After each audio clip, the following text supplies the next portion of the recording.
بسم اللہ الرحمن الرحیم۔ کافر کے لیے اس کی صحت و تندرستی کی دعا کرنا کیسا؟ کافر کے لیے دعا کرنے کی چند صورتیں ہیں۔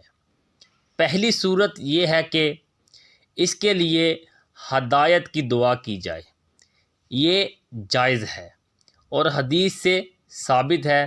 ابن عمر رضی اللہ عنہ سے مروی ہے کہ نبی کریم صلی اللہ علیہ وآلہ وسلم نے فرمایا، اے اللہ، دو آدمیوں میں سے کسی ایک کو پسند فرما کر اسلام کو تقویت پہنچا، یعنی ابو جہل یا عمر بن خطاب۔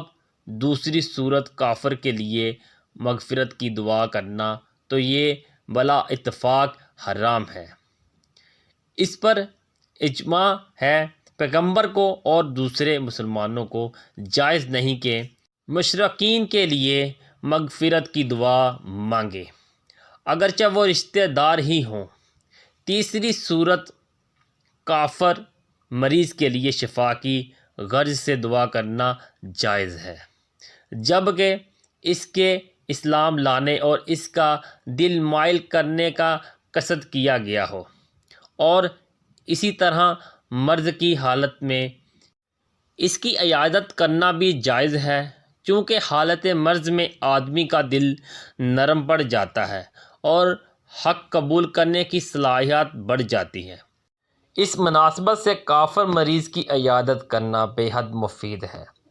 ایک بار ایک یہودی غلام بچہ بیمار پڑ گیا تو نبی کریم صلی اللہ علیہ وآلہ وسلم نے اس کی عیادت کی اور اس کے سر کے پاس بیٹھ کر اس سے کہا، اسلام لے آؤ۔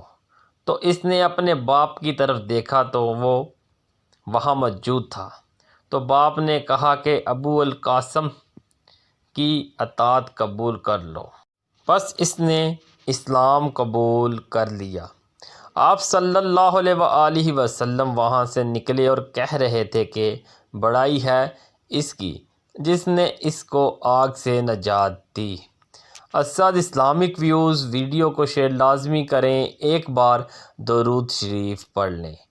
آپ کو ہماری ویڈیو کیسی لگی ضرور بتائیے گا۔ ملتے ہیں نیکسٹ ویڈیو میں، تب تک کے لیے اللہ نگہبان۔ چینل کو سبسکرائب کر دیں اور بیل آئیکن کے بٹن کو دبا دیں۔